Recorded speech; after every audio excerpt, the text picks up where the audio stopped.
যে পেশা সচিব বলেছেন যে তার অভিজ্ঞতা বলে যে বাংলাদেশ, হ্যাঁ পেশা সচিব উনি, কারণ উনি মবকে পেশার বলেন আর পেশাকে মব বলেন। তো পেশা সচিব বলেছেন যে তিনি তার অভিজ্ঞতা, দীর্ঘ অভিজ্ঞতা বলে যে বাংলাদেশে মৃতের সংখ্যা গোপন করা যায় না। তাহলে বাংলাদেশে যদি মৃতের সংখ্যা গোপন নাই করা যায়, তাহলে এই গত জুলাই মাসেও তারা কিন্তু অভিযোগ করেছেন যে মৃতের সংখ্যা গোপন করা হচ্ছে। তার আগে তারা সাপ্লাই অভিযোগ করেছেন মৃতের সংখ্যা গোপন করা হচ্ছে। তারপরেও তারা অভিযোগ করেছেন যে জঙ্গি নামে যে বিভিন্ন জায়গাতে জঙ্গি দমনের যে প্রক্রিয়া, সেইখানে যে সংখ্যা সেইখানে ভুল আছে। তারপরে তারা বলেছেন গুম খুনের যে সংখ্যা সেইখানে ভুল আছে।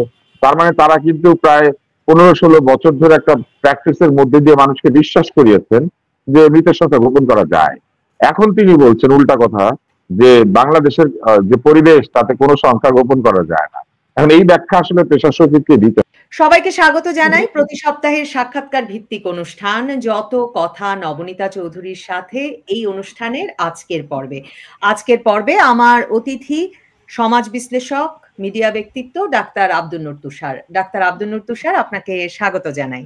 ডাক্তার আব্দুন নূর তুষার, আপনাকে আমার প্রথম প্রশ্ন, যে আজকে আমরা যখন কথা বলছি তখন দুদিন আগে মাইলস্টোন স্কুলে ভয়াবহ বিমান দুর্ঘটনার ঘটনাটি ঘটে গেল, এবং তারপর থেকে যা চলছে সেটাকে কিভাবে বিশ্লেষণ করবেন? মানে ক্ষোভ, বিষাদ, অবিশ্বাস, এসব নিয়ে একরকমের মানে সমাজ জর্জরিত হয়ে আছে বলে মনে হচ্ছে কিনা, এবং সরকারের প্রতি এইটুকু আস্থা কেন মানুষ দেখাতে পারছে না যে হতাহতের সংখ্যা সরকার ঠিকমতো প্রকাশ করছে, এটুকু বিশ্বাস কেন এমনকি মাইলস্টোন স্কুলের শিক্ষার্থীরাও রাখতে পারলো না?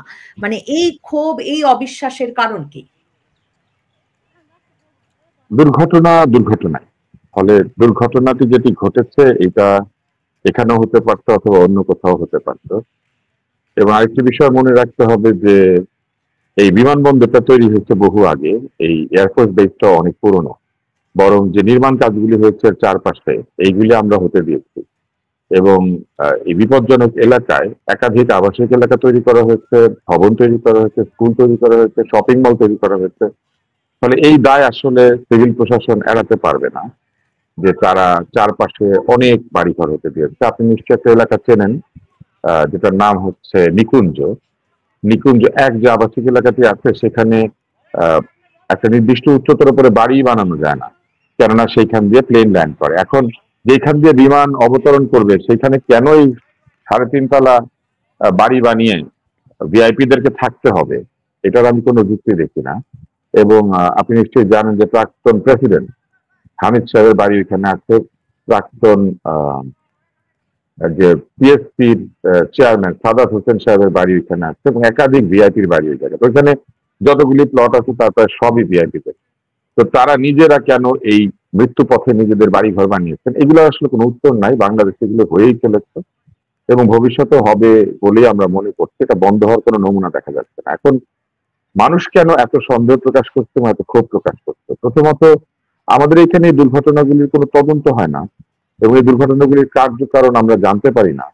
এবং দুর্ঘটনা পরবর্তী যে ব্যবস্থা নেওয়া যাতে ভবিষ্যতে এরকম দুর্ঘটনা না হয়, এই ব্যবস্থা কি নেওয়া হয়েছিল বা কি নেওয়া হচ্ছে বা হবে, এই বিষয়ে পরিষ্কার কোনো বক্তব্য কারো থাকে না। যার জন্য দিনে দিনে দিনে দিনে মানুষের এক ধরনের অবিশ্বাস তৈরি হয়েছে যে এইগুলি আসলে হয় এবং এগুলি হলে কারো কিছু আসে যায় না। এবং এইখানে যেহেতু সন্তান, একদম মানে শিশু সন্তান নিহত হয়েছেন, শিক্ষক নিহত হয়েছেন, ফলে ক্ষোভের পরিমাণ এবং আবেগের পরিমাণ অনেক বেশি, যেটা স্বাভাবিক, যেটা অস্বাভাবিক বলা যাবে না। আর মাইলস্টোন কলেজের ছেলেমেয়েরাই মানতে চাইছে না যে মৃতের সংখ্যা সঠিক বলা হচ্ছে। এখন কেন মানতে চাইছে না, এর চাইতে বেশি বিষয় হচ্ছে যে সঠিক সংখ্যা প্রকাশ করা হচ্ছে, এই ব্যাপারটি বিষয়ে আস্থা কেন সরকার আনতে পারছেন না। এর কারণ হচ্ছে অতীতেও এই ধরনের দুর্ঘটনার বা এই ধরনের যে কোনো ঘটনার মৃতের সংখ্যা বা আহতের সংখ্যা নিয়ে সবসময় সন্দেহ এবং ধোঁয়াশা তৈরি করা হয়েছে। মানুষের এক ধরনের অভ্যাস হয়ে গিয়েছে অবিশ্বাস করা। আপনার নিশ্চয়ই মনে আছে যে সেই শাপলা যে চত্বর, সেইখানে হেফাজতের সমাবেশে হাজার হাজার লোক মারা গিয়েছে, সেটা বলা হয়েছিল এবং তারপরে সরকারও সেটা পরিষ্কার ভাবে কখনো ব্যাখ্যা করতে পারেন নাই। আর যারা অভিযোগ তুলেছিলেন তারাও একেবারে অকাট্য প্রমাণ হাজির করতে পারেন নাই, কিন্তু অবিশ্বাসটা রয়ে গিয়েছে। এইরকম অবিশ্বাস, এরপরে জঙ্গি নিধন নিয়ে হয়েছে, এরকম অবিশ্বাস, একাধিক বড় দুর্ঘটনা নিয়ে আমরা দেখেছি যে রানা প্লাজার যে হয়েছিল আহ, দুর্ঘটনা, এই সব জায়গাতে আমরা লক্ষ্য করেছি যে মৃতের সংখ্যা নিয়ে এক ধরনের অবিশ্বাস সবসময় কাজ করে। এইটা দূর করার আসলে যে প্রক্রিয়া, এটা একটা সমন্বিত প্রক্রিয়া হতে হবে। গণমাধ্যম, কর্তৃপক্ষ, সরকার এবং ইন্ডিপেন্ডেন্ট তদন্ত সংস্থা এই বিষয়গুলিকে যদি একসঙ্গে করে কয়েকবার এই প্র্যাকটিসটা করা যায়, যেমন ধরেন সরকার একটা সংখ্যা ঘোষণা করলো, গণমাধ্যম সেটা পরীক্ষা করলো এবং স্বাধীন তদন্ত সংস্থা সেটা তদন্ত করে সঠিক না ভুল সেটা বললো, কিংবা ধরেন বিচার বিভাগে তদন্ত হলো, সেটা করে বললো যে সংখ্যা ঠিক ছিল না ভুল ছিল। এরকম 2-3 বার প্র্যাকটিস করলে মানুষ বুঝে যাবে যে গোপন করা হয় নাকি হয় না। কিন্তু একটা অদ্ভুত ব্যাপার আমি লক্ষ্য করেছি। এই কথা বলার পর আসলে আপনি যখন শাপলার কথা বলছেন, শাপলার ঘটনায় আপনার মনে থাকবে যে এখন যিনি উপদেষ্টা আদিলুর রহমান শুভ্র, তার এনজিও অধিকার থেকে একটা বড় তালিকা প্রকাশ করে ফেলা হলো যে নিহত হয়েছেন। এরপর মানে এরা নিহত হয়েছেন শাপলা তাদের ভাষায় হত্যাকাণ্ডে, এবং এখন তো ডক্টর ইউনূস সহ ব্যক্তিরা শাপলা হত্যাকাণ্ডের বিচারই চাইছেন এবং জাতিসংঘকেও ইনভলভ করতে চাইছেন। কিন্তু এরপর তখন সংবাদ মাধ্যম যখন তদন্ত করলো, তারা দেখলো যে মাদ্রাসায় গিয়ে এই শিশুদেরকে নিখোঁজ পাওয়া যাচ্ছে না। আজকে প্রেস সচিব শফিকুল আলম দেখছিলাম একটা স্ট্যাটাস দিয়েছেন, সেখানে তিনি বলছেন তার 2002 সাল থেকে রিপোর্টিং এর অভিজ্ঞতা, তাতে তিনি মনে করেন যে বাংলাদেশে আসলে কাউকে উধাও করে দেওয়া যায় না। আমি সেখানে আসছিলাম, আপনি প্রশ্নটা না করলে আমি আসতাম। শাপলার যে বিষয়টি ঘটেছে, তখন যে তদন্ত হয়েছে এবং তখন যে গণমাধ্যম, সেই গণমাধ্যমের উপরে মানুষের বিশ্বাস ছিল না। কারণ আপনি যদি অগণতান্ত্রিক ভাবে কোনো সরকার আচরণ করতে থাকে, তখন সে যদি অনেক গণতান্ত্রিক প্রতিষ্ঠানকে সঠিক তদন্ত করায়, মানুষ সেটা বিশ্বাস করবে না। ফলে এই শাপলার তদন্ত তখনই যদি একটা ইন্ডিপেন্ডেন্ট তদন্ত কমিশন দিয়ে করানো হয়ে যেত, তাহলে আজকে এই সংখ্যাগুলি নিয়ে কোনো ঝামেলা তৈরি হতো না। কিন্তু এই ঝামেলাগুলি জিয়ে রাখা হয়েছে, এবং সেই জিয়ে থাকার প্রক্রিয়ার মধ্যে এখন যারা সরকারে আছেন তারাও যুক্ত ছিলেন। আমি ওখানে আসছিলাম, আপনি প্রশ্ন না করলে আসতাম। তো আজকে আমি দেখলাম যে পেশা সচিব বলেছেন যে তার অভিজ্ঞতা বলে যে বাংলাদেশ, হ্যাঁ পেশা সচিব উনি, কারণ উনি মবকে পেশার বলেন আর পেশাকে মব বলেন। তো পেশা সচিব বলেছেন যে তিনি তার অভিজ্ঞতা, দীর্ঘ অভিজ্ঞতা বলে যে বাংলাদেশে মৃতের সংখ্যা গোপন করা যায় না। তাহলে বাংলাদেশে যদি মৃতের সংখ্যা গোপন নাই করা যায়, তাহলে এই গত জুলাই মাসেও তারা কিন্তু অভিযোগ করেছেন যে মৃতের সংখ্যা গোপন করা হচ্ছে। তার আগে তারা শাপলায় অভিযোগ করেছেন মৃতের সংখ্যা গোপন করা হচ্ছে। তারপরেও তারা অভিযোগ করেছেন যে জঙ্গি নামে যে বিভিন্ন জায়গাতে জঙ্গি দমনের যে প্রক্রিয়া, সেইখানে যে সংখ্যা সেইখানে ভুল আছে। তারপরে তারা বলেছেন গুম খুনের যে সংখ্যা সেইখানে ভুল আছে। তার মানে তারা কিন্তু প্রায় 15-16 বছর ধরে একটা প্র্যাকটিসের মধ্যে দিয়ে মানুষকে বিশ্বাস করিয়েছেন যে মৃতের সংখ্যা গোপন করা যায়। এখন তিনি বলছেন উল্টা কথা, যে বাংলাদেশের যে পরিবেশ তাতে কোনো সংখ্যা গোপন করা যায় না। এখন এই ব্যাখ্যা আসলে পেশা সচিবকে দিতে হবে। পেশা সচিব তো প্রায় বিভিন্ন ধরনের কথা বলেন, এবং এইসব কথা তিনি এমন ভাবে বলেন যে তার সরকার পর্যন্ত আমার ধরেন যে বিব্রত হয়ে ওঠে। এখন তিনি আরেকটা বোমা ছেড়ে দিয়েছেন আর কি, যে বাংলাদেশে মৃতের সংখ্যা গোপন করা যায় না। তো তাই যদি না যায় তাহলে তো দারুণ ব্যাপারটা, যে অতীতেও কখনো গোপন হয় নাই, এখনো হচ্ছে না, কোনোদিনই গোপন হয় নাই। তুষার ভাই, আপনি বললেন যে মানে গণমাধ্যমের ওপর তখন আস্থা ছিল না মানুষের, সেই কারণেও এ কথা বিশ্বাস করানো গেছে। তো এখন তো এই সরকার, আপনি তো জানেনই যে সবগুলো মিডিয়া, টেলিভিশন, সংবাদপত্রের একেবারে সম্পাদক পর্যায় থেকে রিপোর্টার পর্যায় পর্যন্ত খোল নলচে একরকম পাল্টে নিয়েছে। মানে বৈষম্য বিরোধী ছাত্র আন্দোলন, জুলাই রেভলিউশন অ্যালায়েন্স, নানা রকম নামে। তো তারপর যে সংবাদ মাধ্যম তারা গড়ে তুলেছে, সেই সংবাদ মাধ্যমের সাংবাদিকরা কিন্তু গত কয়েকদিন ধরে অভিযোগ করছেন, মানে এই দুর্ঘটনার পর থেকে, যে সেনাবাহিনী গায়ে হাত তুলেছে। সেনাবাহিনী না হাসপাতালে, না দুর্ঘটনাস্থলে, না উদ্ধার তৎপরতায় কোথাও তাদেরকে দাঁড়াতে দেওয়া হচ্ছে না। কাজেই সংবাদ মাধ্যম, গণমাধ্যম কর্মীরা মনে করছেন যে তারা যথাযথ তথ্য তুলে আনতে পারছেন না। সেই বিষয়টিকে কিভাবে দেখেন? মানে গণমাধ্যমকে কাজ করতে দেওয়ার তো অবাধ স্বাধীনতা দেবার এখন কথা ছিল। কথা অনেক কিছু ছিল, অনেক কথাই তো কথার মতোই রয়ে গেছে, কাজে পরিণত হয় নাই। কিন্তু প্রথম ভুলটা এটাই ছিল যে তারা নিজেদের মতো একটা গণমাধ্যম তৈরি করেছেন। নিজেদের মতো গণমাধ্যম তৈরি যে করবে, সেই গণমাধ্যম যতই সৎ হোক কেউ বিশ্বাস করবে না। তাহলে আগের সরকারের মতো এই সরকারও এসেই নিজেদের লোকজনকে বিভিন্ন জায়গায় প্রবিষ্ট করিয়ে, দলীয় লোকজনকে নানান জায়গাতে পদায়ন করিয়ে, একে তাকে সরিয়ে একটা অবস্থা তৈরি করেছেন এইরকম সাংবাদিকদেরকে ঢালাওভাবে দোষারোপ করে সকল অ্যাক্রেডিটেশন কার্ড বাতিল করে দিয়ে, মানে বাংলাদেশের সকল অ্যাক্রেডিটেশন প্রাপ্ত সাংবাদিক দোষত্ব, এইটা করে তারা যেটা করেছেন সেটি হচ্ছে সকল সাংবাদিকের উপরে আস্থা নষ্ট করে দিয়েছেন। এখন আপনি যেই দলেই থাকেন না কেন, সাংবাদিক মানে মিথ্যাবাদী, এইটা এই পেশার সচিবই করেছেন, এই প্রেস উইংই করেছে, এই তথ্য মন্ত্রণালয় করেছে এই সরকারে। এবং তারা সকলের প্রেস কার্ড যেদিন বাতিল করেছিলেন সেদিন তো তাদের বোঝা উচিত ছিল যে ওইখানে এমন সাংবাদিকও আছেন যে সাংবাদিক 30 বছর ধরে 40 বছর ধরে রিপোর্টিং করছেন, তাই না? তো ওনারা নিজেরাই এসে সকল সাংবাদিক অবিশ্বস্ত এইরকম একটি প্রক্রিয়া শুরু করে দিয়েছেন। এবং সেই অ্যাক্রেডিটেশন কার্ড কিন্তু এখনো নতুন ভাবে তারা বিচার বাছাই করে দেওয়ার যে প্রক্রিয়া সেটা সম্পন্ন করতে পারেন নাই। কয়েকদিন আগে এই পেশার সচিব আবার এটাও বলেছেন এই অ্যাক্রেডিটেশন কার্ড বাতিল করাটা ভুল ছিল। আপনি তার অবস্থাটা তো নিশ্চয়ই বুঝতে পারছেন। এরা কাজ করে ফেলে পরে চিন্তা করে অনেকদিন পরে মাথা চুলকে বলে যে কাজটা করা ঠিক হয় নাই। তো এইরকম একটা অবস্থার মধ্যে আছে। এখনো আজকে যেটা বলেছে 1 বছর আরো ক্ষমতায় থাকতে পারলে দেখবেন আগামী জুলাই পেশার সচিব বলছে গত বছর আমি যেটা বলেছিলাম ওইটা বলা ঠিক হয় না। তো আমি যেটা বলতে চেয়েছি সেটা হচ্ছে এই গণমাধ্যম যখন অভিযোগ করছে যে তাদেরকে সঠিকভাবে কাজ করতে দেওয়া হচ্ছে না, এখনো মানুষ মনে করছে যে এটাও শিখিয়ে দেওয়া হচ্ছে যে আমাদেরকে কাজ করতে দেওয়া হচ্ছে না, এটা বলো, মানে কেউ আসলে বিশ্বাস করে না কিছু। এবং সেনাবাহিনী যদি প্রহার করে থাকে তাহলে সেই প্রহারের ভিডিও থাকার কথা তাদের কাছে, সেটা দেখাক। আর যদি প্রহার নাও করে থাকে সেটাও দেখাক। প্রহারের যুক্তিযুক্ত কারণও কিন্তু অনেক সময় থাকে। যেমন ধরেন আগুন ধরে গিয়েছে, ফায়ার ব্রিগেডের গাড়ি আসতে পারছে না, লোকজন ভিড় করছে, অনেকে ক্যামেরা তুলে রেখেছে, এরকম সময় কিন্তু মাঝে মাঝে মৃদু প্রহার করতে হয়। ফলে প্রহারের যে জাস্টিফিকেশন সেটাও কিন্তু আসলে করতে হয়। এটা সরকারকে বা যিনি প্রহার করেছেন তাকে করতে হয়। ছোটবেলায় যখন আমাদের মা বাবা আমাদেরকে শাসন করেছেন, একটা চর দিয়েছেন, তারা কিন্তু জাস্টিফিকেশন দিতেন সাথে যে তুমি অন্যটা করেছো, তোমার একটা চর প্রাপ্য। ঠিক একই রকম ভাবে এখনো যদি কোনো প্রহার হয় সরকারি ভাবে সেটা কিন্তু যুক্তিসঙ্গত কারণ থাকতে পারে। সরকার তো সারাদিন সবাইকে আদর করবে না। আপনি কিছু ভাঙতে গেলে, হুজ্জত করলে, গন্ডগোল করলে, সচিবালয়ে জোর করে ঢুকে পড়লে সরকার তো সেখানে কঠোর হবে, এটাই স্বাভাবিক। কিন্তু এই জাস্টিফিকেশন দেওয়াটা বা এইটাকে ব্যাখ্যা করাটার ক্ষেত্রে আমি মনে করি এই সরকার অত্যন্ত দুর্বল। এবং তারা সেটা ব্যাখ্যা দেন নাই যে কেন মানুষকে প্রহার করা হয়েছে, কেন প্রহরিত হতে হয়েছে ছাত্রদেরকে, এটার কোনো ব্যাখ্যা তারা দেন নাই। আর প্রহারের ক্ষেত্রে আপনি লক্ষ্য করলে দেখবেন যে এই সরকার বিভিন্ন জায়গায় প্রহারকে বলে যুক্তিসঙ্গত, আবার বিভিন্ন জায়গায় প্রহারকে বলে অযৌক্তিক। যেমন ধরেন কয়েকদিন আগে সরকার শুধু প্রহার না, গুলি চালিয়েছেন গোপালগঞ্জে, কিন্তু সেটাকে তারা বেশ যুক্তি দিয়ে প্রমাণ করার চেষ্টা করেছে যে দোষর পেটানো জায়েজ আছে। তাহলে দোষর পেটানো তাদের কাছে জায়েজ, আবার অগ্নি দুর্ঘটনায় যারা প্রতিবাদ করছে তাদেরকে পেটানো জায়েজ, আবার ধরেন সচিবালয়ে ঢুকে পড়েছে তাদেরকে পেটানো জায়েজ, আবার জগন্নাথ বিশ্ববিদ্যালয়ের ছাত্ররা হলের দাবিতে আসলে তাদেরকে পেটানো জায়েজ। কোনখানে তারা পেটাবেন এবং কোনখানে তারা পেটাবেন না এটা লোকে বুঝতে পারছে না। এবং একটা জায়গাতে তাদের ঐক্য বা তাদের মতামত একদম পরিষ্কার যে কোনো কারণে আপনাকে কেউ আওয়ামী লীগ মনে করলে পিটিয়ে দিতে পারে। তো এই যে একটা অবস্থা তারা তৈরি করেছেন, এটা আসলে আইনের শাসন না। কাউকে পেটাতে গেলে তাকেও আইনের মধ্যেই পেটাতে হবে।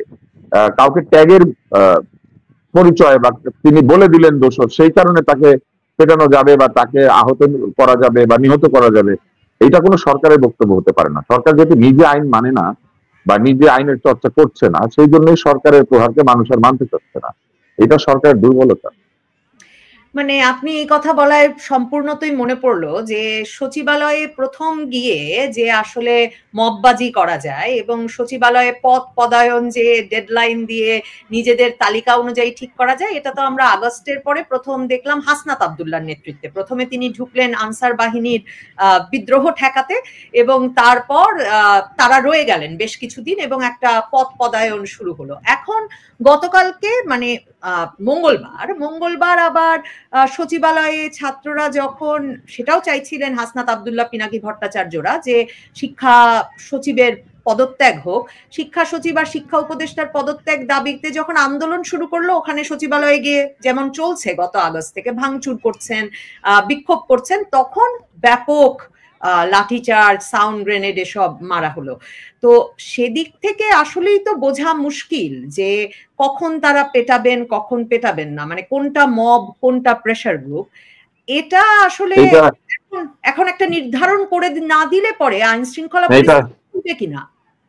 এটা আসলে পেশার সচিব সাহেব যদি পিএইচডি করেন একটা, তাহলে কেবল আমরা বুঝতে পারবো যে কোনটা মব এবং কোনটা প্রেসার গ্রুপ। কারণ উনি সকল যে ডেফিনিশন সেটাকে ধ্বংস করে দিয়ে একটা নতুন ডেফিনেশন হাজির করেছেন। তো ওনার যেটাকে প্রেসার গ্রুপ মনে হবে ওইটাই তো প্রেসার গ্রুপ।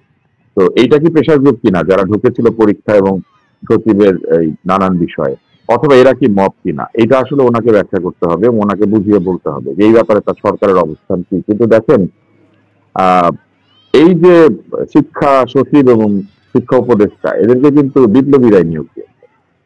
আজকে তারা স্বাস্থ্য উপদেষ্টারও পদত্যাগ চেয়ে বসেছে এবং বেতন ভাতা ফেরত দিয়ে পদত্যাগ নিতে বলেছে। তো এই নিয়োগও তো এই সরকারই দিয়েছে। তো তারা কিছুদিন আগে অত্যন্ত বাগাড়ম্বরের সঙ্গে দাবি করেছিলেন যে তারা যা যা করছেন সবকিছু করার রাইট তাদের আছে, তাদের ম্যান্ডেট আছে, জনতা তাদের সাথে আছে এবং তাদের সিদ্ধান্ত অনুযায়ী তারা সব ভালো ভালো লোকদেরকে, তারা এমন একটা ভাব নিয়েছিলেন যে তারা একেবারে মানুষের জন্য যা দরকার সেটাই তারা করেছেন, তাদের সরকারের মধ্যে উপযুক্ত লোকদেরকে নিয়েছেন। এবং আজকে তাদেরই সৃষ্ট রাজনৈতিক দল থেকে দাবি উঠেছে যে স্বাস্থ্য উপদেষ্টাকে পদত্যাগ করতে হবে। তো স্বাস্থ্য উপদেষ্টা পদত্যাগ চেয়েছে, শিক্ষা উপদেষ্টারও পদত্যাগ চেয়েছে, তো দুইজনের পদত্যাগ চেয়েছে। আইন উপদেষ্টাকে বন্দী করে রেখেছিল 8 ঘন্টা ধরে এবং তার মানে 3 জন উপদেষ্টাকে তারা মোটামুটি একটা কাঠগড়ায় দাঁড় করিয়ে দিয়েছে। তো এখন বিমান দুর্ঘটনার জন্য যদি কাউকে দায়ী করে তাহলে প্রতিরক্ষা উপদেষ্টাকে দায়ী করতে হবে, এটা আমাদের চিফ অ্যাডভাইজার নিজে। তো এমন একটা অবস্থা তারা তৈরি করছে যে এই দুর্ঘটনার সাথে যারা জড়িত অথবা দূরবর্তী ভাবে যারা জড়িত, চিকিৎসার সাথে যারা জড়িত, প্রায় সকলেরই পদত্যাগ তারা ধীরে ধীরে দাবি করতে শুরু করেছে। আমার কাছে মনে হচ্ছে এটা একটা অ্যানার্কিস্ট প্রবণতা। যে অপরাধটি শিক্ষা সচিবের, সেটি হচ্ছে উনি ছুটি দিতে দেরি করেছেন, পরীক্ষা বন্ধ করতে দেরি করেছেন। এই অপরাধের জন্য কাউকে পদত্যাগ করিয়ে দেওয়া যায় বলে আমার মনে হয় না। এটা একটা ভুল, এটাকে অপরাধও বলা ঠিক না, এটা একটা ভুল সিদ্ধান্ত। এর জন্য পদত্যাগ করতে হবে এবং শিক্ষা উপদেষ্টাকে সরে যেতে হবে, এইটা আমার কাছে খুব যৌক্তিক দাবি মনে হয় না। এটার জন্য ক্ষমা চাওয়া যেতে পারে, এটার জন্য দুঃখ প্রকাশ করা যেতে পারে, এটার জন্য তাদেরকে তিরস্কারও করা যেতে পারে, কিন্তু এটার জন্য পদত্যাগ করে চলে যেতে হবে এমন অবস্থা হয় নাই। আর সবার আগে তো পদত্যাগ করলে করা উচিত স্বরাষ্ট্র উপদেষ্টার, কারণ তিনি একাধিকবার একাধিক জায়গাতে ব্যর্থতার পরিচয় দিচ্ছেন। এখনো যে অবস্থাটা, এই যে এনার্কি, এই যে যখন তখন যে কেউ যেখানে ঢুকে পড়ছে, সচিবালয়ের মতো গুরুত্বপূর্ণ জায়গায় ঢুকে পড়েছে, এইগুলিকে তিনি নিয়ন্ত্রণ করতে ব্যর্থ হচ্ছেন। তিনি তো আসলে দেশের আইন শৃঙ্খলা পরিস্থিতির উন্নতি তো দূরের কথা, উনি যে অবস্থায় ছিল সে অবস্থাতেও রাখতে পারছেন না। তো পদত্যাগ তো প্রথমে তারই করা উচিত আসলে, কিন্তু সেটা আবার কেউ দাবি করছে না। আর ধরেন এই দাবিগুলো এমন জায়গা থেকে আসে যারা ঢাকা শহরে নাই, ভিডিও দেখে সিদ্ধান্ত নেন। তারা ওইখান থেকে ভিডিও দেখেন, লোকজনের সাথে ফোনে কথা বলেন, দূর জায়গা থেকে দেখে তারা এইখানে কি ঘটবে সেই সিদ্ধান্ত দিতে থাকেন। তাহলে আপনি একটা জিনিস চিন্তা করেন, এরকম যদি বাইরে থেকেই করা যায় তাহলে আমরা আমাদের গোটা উপদেষ্টা মন্ডলী এবং সকলকে চলেন ফ্রান্সে কিংবা ইউকেতে কিংবা নিউ ইয়র্কে পাঠিয়ে দেয়, ওইখান থেকে তারা দেশ চালাতে পারে। কারণ ওইখান থেকে আদেশ নির্দেশ আসলে যদি দেশের এইরকম মানে বড় বড় সিদ্ধান্ত চলে আসে যে কাকে পদত্যাগ করাতে হবে, কোন জায়গা ভাঙতে হবে, তাহলে তো ধরেন ইনারাও চলে যেতে পারে ওইখানে। ওইখান থেকে চালাক না, সব তো ইন্টারনেটে নাকি হয়।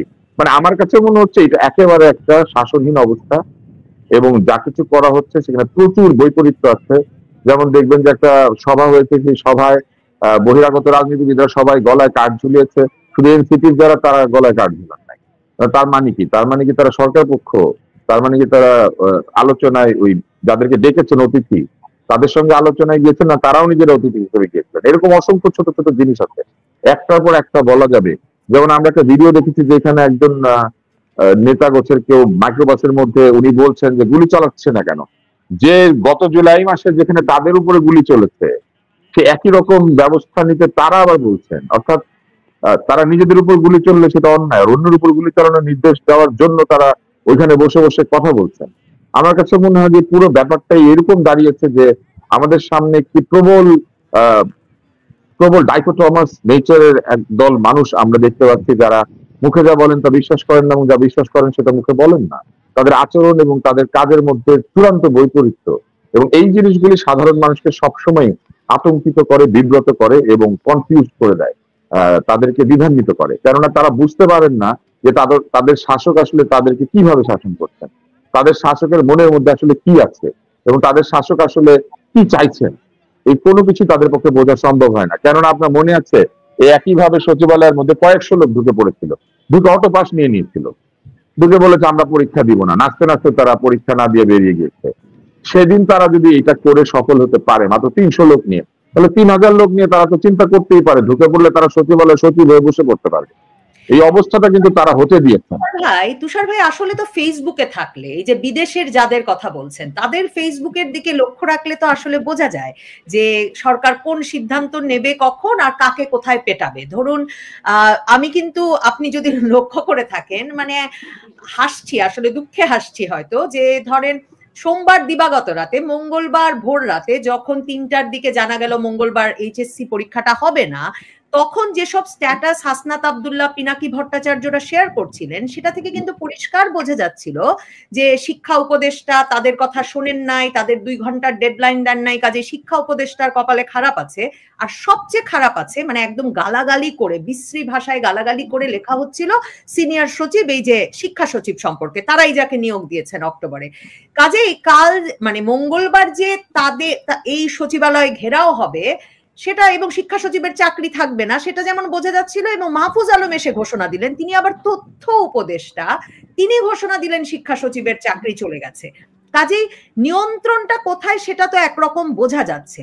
আবার আপনি যাকে প্রেসার সচিব বলছেন, তিনি যখন মাইলস্টোনে আটকা পড়লেন তখন কিন্তু পুলিশ লাঠিচার্জ করে তাদেরকে প্রহরায় নিয়ে, মানে বের করে যখন আনলো, তখন মাইলস্টোনের শিক্ষার্থীরা আবার আহত হয়ে হাসপাতালে যেতে হলো। মানে আসলে কারা নিয়ন্ত্রণ করছেন এটা কি পরিষ্কার বোঝা যাচ্ছে? মানে আমি আপনাকে বলি, এই শিক্ষা সচিব এবং এই শিক্ষা উপদেষ্টার উপরে তাদের রাগের কারণ হচ্ছে গাজী সালাউদ্দিন তানভীর, যার বিরুদ্ধে তদন্ত হচ্ছে, চুরি করেছিল বলে অভিযোগ হয়েছে, যে পাঠ্যপুস্তক নিয়ে চুরি হয়েছে, এবং সেই পাঠ্যপুস্তকের চুরি ধরা পড়েছে, তো বা ধরা না পড়লে অভিযোগ উত্থাপিত হয়েছে। এবং এই গাজী সালাউদ্দিন তানভীর এবং এই যে অর্থ উপার্জনের যে বাধা সৃষ্টি করেছেন এই শিক্ষা উপদেষ্টা, নতুন শিক্ষা উপদেষ্টা এসে, সেই ক্ষোভ তো রয়ে গিয়েছে অনেকের মনে মধ্যে। আমি এই কথাগুলো খুব পরিষ্কার ভাবে বলতে চাই, চৌর্যবৃত্তিতে বাধা দিলেই যিনি বাধা দিচ্ছেন তিনি খারাপ হয়ে যাচ্ছেন, এবং এইটা হচ্ছে তার একটা নমুনা। এখন স্বাস্থ্য উপদেষ্টা কেন বলেন তো? স্বাস্থ্য উপদেষ্টা এখানে 3টা চোর নিয়োগ দেওয়া হয়েছিল, তার মধ্যে 2টা চোর কোন সরিয়ে দিয়েছেন, ফলে স্বাস্থ্য উপদেষ্টা আসলে ভালো না। আমি কিন্তু স্বাস্থ্য উপদেষ্টাকে প্রথম দিন থেকে সমালোচনা করি, কারণ তিনি এই কাজের জন্য উপযুক্ত না। এবং এই সমালোচনা আমি করেছি যে উনি নিজে বেছে 3টা চোর নিয়ে এসেছিলেন, তার মধ্যে 2টা উনি সরাতে বাধ্য হয়েছেন। কিন্তু আপনি কি মনে হয় ওই 2জনকে সরিয়ে দিয়েছে, অতএব এখন তাকেও সরতে হবে? আপনি যদি চোর সরান তাহলে কিন্তু আপনি বিপদে পড়বেন। আপনি চোরদের সাথে সহাবস্থান করতে পারলে আপনি ভালো, আপনি ঠোঙ্গায় করে টাকা নিতে পারলে আপনি ভালো, এবং ঠোঙ্গায় করে টাকাকে যদি আপনি ডোনেশন বলেন, ঠোঙ্গায় করে টাকা নেওয়াকে আপনি যদি ক্রাউড ফান্ডিং বলেন, যেমন আপনি যদি মবকে প্রেসার গ্রুপ বলেন, তাহলে কিন্তু আপনি ভালো। মানে আপনি বলছেন গাজী সালাউদ্দিন তানভীর তো এনসিপি যাকে কারণ দর্শানো নোটিশ দিয়ে দিতে বাধ্য হলো, যদিও সেই কারণ দর্শানো দিয়েছিল, কি কারণ দেখিয়েছে আপনি বলেন তো? এতদিন পর্যন্ত তারা যতগুলি কারণ দর্শানো নোটিশ দিয়েছে, যাদেরকে দিয়েছে তারা কি কারণ দোষ দিয়েছে, কি কারণে তারা এগুলা করেছে বা করে নাই? তারা যদি আত্মপক্ষ সমর্থন করে, বলে যে আমরা করি নাই, সেটাও তো তারা বলবে যুক্তি দিয়ে। আপনি কি উত্তরগুলি কোথাও পেয়েছেন? আর এটাও সত্যি কথা যে আপনি এই যে আপনি বলছেন যে কে সরে গিয়েছে, এটা যার বলার কথা সেটা না বলে আরেকজন এসে বলছেন, এবং একটা পাওয়ার ভ্যাকিউম আমি বলবো না, আমি বলবো যে একটা মাল্টিপল সেন্টার অফ গ্র্যাভিটি তৈরি হয়েছে এই পাওয়ারের মধ্যে, যেখানে একাধিক জায়গাতে একাধিক লোক এমন আচরণ করছেন যে বড়রা বিব্রত হচ্ছে। হ্যাঁ, এবং এই বিব্রত হওয়াটাকে তারা প্রকাশও করতে পারছেন না, কারণ একসময় তারা এইগুলাকে বলেছেন যে এইগুলা সেলিব্রেশন, এইগুলা হচ্ছে ক্ষোভের বহিঃপ্রকাশ, এগুলো হচ্ছে দীর্ঘদিনের যে বঞ্চনা, যে অত্যাচার, নির্যাতন, এইগুলো হচ্ছে তার একটি প্রতিক্রিয়া। কিন্তু যখন তারা নিজেরা আটকে গেলেন 8 ঘন্টা 9 ঘন্টার জন্য, তখন তাদের মনে হলো না যে এটা ক্ষোভের বহিঃপ্রকাশ, তখন তাদের মনে হলো না যে এটাও সেই বঞ্চনা, সেই সবকিছুর কীর্তি। আপনি দেখবেন যখন সমালোচনাটা শুরু হয়েছে, সমালোচনায় বারবার বলা হচ্ছে পুরান প্লেনকে কিনে রেখে দিয়েছে। ভালো কথা, পুরানো প্লেন নাকি কেনা হয়েছিল। আমি এইটা নিয়ে কোনো ডিফেন্ড করতে চাচ্ছি না, কিন্তু আপনি লক্ষ্য করলে দেখবেন যে বাংলাদেশে এখন যা কিছু ঘটে সবকিছুর দায়িত্ব হচ্ছে আগের সরকারের। এখন ওনারা যখন চলে যাবেন, এখন যা কিছু ঘটছে সবকিছুর দায়িত্ব কিন্তু হবে তাদের, এবং তারা এই প্রক্রিয়াটাকে অব্যাহত রেখেছেন। মানে তথ্য বোমা ফাটিয়েছেন কিছুক্ষণ আগে, মানে সেটা সম্পর্কে একটু কথা বলি। এই যে আপনি বলছেন শিক্ষা উপদেষ্টা, শিক্ষা সচিবকে সরে যেতে হবে কারণ গাজী সালাউদ্দিন আহমেদ তানভীরের দুর্নীতির তথ্য ফাঁস হয়েছে, মানে এ হচ্ছে সেই ব্যক্তি এনসিপির যার বিরুদ্ধে কারণ দর্শানো নোটিশ দেওয়া হলো যে পাঠ্যপুস্তক ছাপানোর কাজে কাগজের কমিশনে তিনি 300 না 400 কোটি টাকা বানিয়েছেন। ইনকিলাব সেই রিপোর্ট করার পর তো তার কথা আমরা সকলে জানলাম। তো আমার প্রশ্ন, সিআর আবরার, অধ্যাপক সিআর আবরার এসে তাকে বাধাগ্রস্ত করছেন, কিন্তু এর আগের শিক্ষা উপদেষ্টা না, প্রথমে ওয়াহিদুদ্দিন স্যার পদত্যাগ করে চলে গিয়েছিলেন। তার মানে ওয়াহিদুদ্দিন মাহমুদ প্রথম বাধা সৃষ্টি করেছিলেন বলে তাকে সরতে হলো? না, উনি বুঝেনি নাই।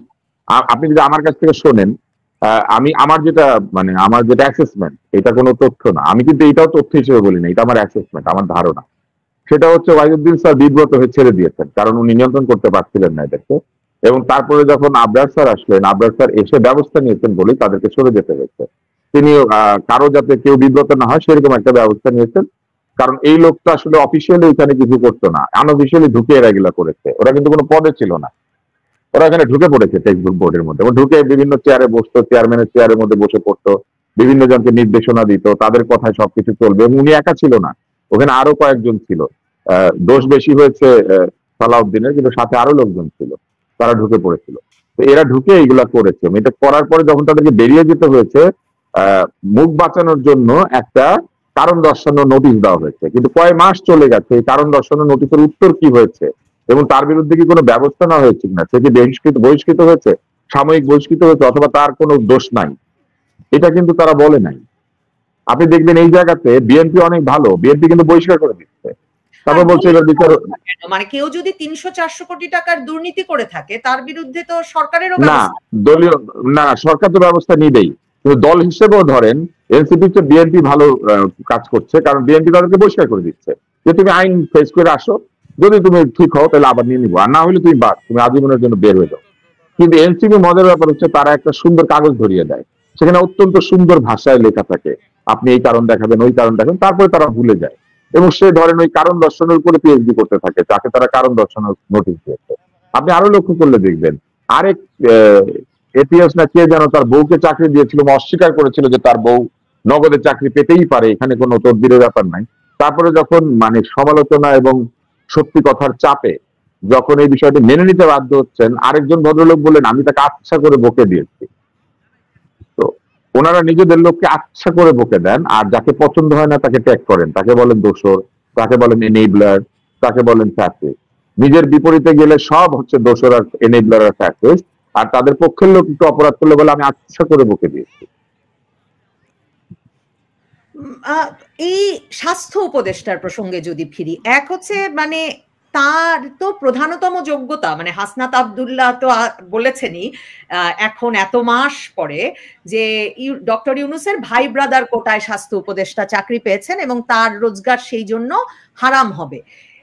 ধরুন এপ্রিল মাসের শেষে যখন তার এপিএস দের এসব কর্মকাণ্ড প্রকাশিত হলো, তখন আমি মানে আমার নবনীতা চৌধুরীর বয়ানও তৈরি করেছিলাম যে এটা কি হচ্ছে, এবং ডক্টর ইউনূসের ভাই ব্রাদার হওয়া ছাড়া বা উনার কোটা ছাড়া মেধা না, মানে কোটা না মেধা, তো এটা তো অবশ্যই ডক্টর ইউনূস কোটা। কিন্তু এই যে হাসনাত আব্দুল্লাহ মুখ খুললেন এখন স্বাস্থ্য উপদেষ্টার বিরুদ্ধে, আপনি বলছেন দুজনের চাকরি গেছে, উনার এখনো আরেকজন আছে, সেই বিষয়টা একটু শুনতে চাই।